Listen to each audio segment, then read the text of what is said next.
You're watching EAC News. Thanks for joining us.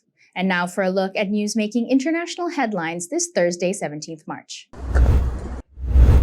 A powerful earthquake with a magnitude of 7.3 jolted Japan's northeast coast on Wednesday, shaking buildings as far as Tokyo, where it left hundreds of thousands without power and reviving memories of devastating quake 11 years earlier. The tremor hit off the coast of Fukushima Prefecture, some 275 kilometers northeast of Tokyo, and a depth of 60 kilometers, the Japan Meteorological Agency has said. It has triggered a fire alarm at the turbine at the crippled Fukushima Daiichi plant, authorities have said, adding that they were checking the situation. That plant was devastated by a magnitude 9 earthquake and following tsunami in March 2011. Regarding the damage to the nuclear facilities, no irregularities have been identified at Onagawa and Fukushima No. 2 nuclear power plants at the moment. We are still checking status of Fukushima No. 1 nuclear power plant, said the Japanese Cabinet Secretary Hirokazu Matsuno.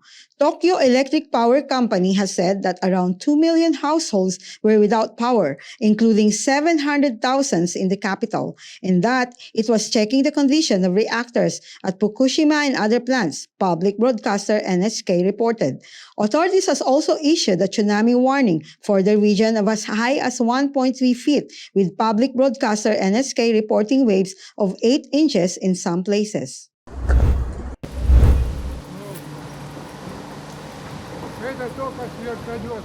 Three people were killed and 5 wounded after shelling caused a fire at a market in the eastern Ukraine city of Kharkiv, Ukraine State Emergency Services have said on Wednesday, March 16. Shelling hit the market, a warehouse with food and humanitarian aid, and 2 schools. Firefighters have worked to extinguish the dense flames engulfing the market damaged by shelling. At a warehouse, firefighters worked amid thick smoke rising from the building. One of the firefighters has suffered injuries during the rescue and was driven away in an ambulance. How can one destroy a school? What do the Russian occupiers do here? How can anyone fire rockets in an educational facility, said the school director Lilia Chalet. A war of children drawings are still standing amid the destruction. Shelling has also hit the Kharkiv Institute of Further Education. This was a maths classroom and this one I cannot remember. Lecturer, I think, said the man walking destroyed classrooms.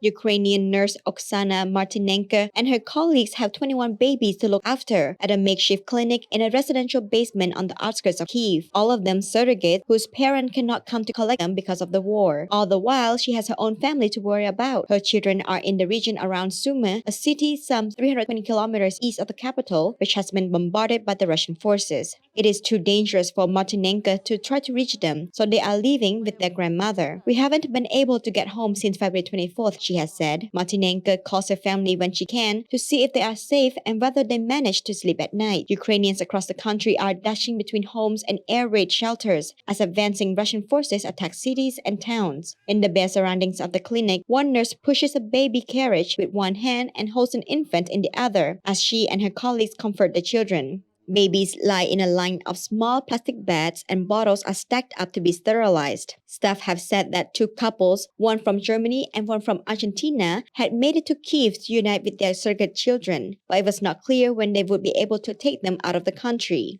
Ukraine is an international surrogacy hub involving thousands of babies each year in normal times. According to some estimates, many of them taken abroad by foreigners. The practice has raised concerns among rights groups and some former surrogate mothers over the physical and psychological costs of the process and the risk of exploitation of women and their babies in poorer countries. An exhausted Antonina Yefimovich, also a nurse, said that staff were trapped and working around the clock to care for the children. We don't have time to rest now. We try to take short naps, to swap. It is tough, Yefimovich said.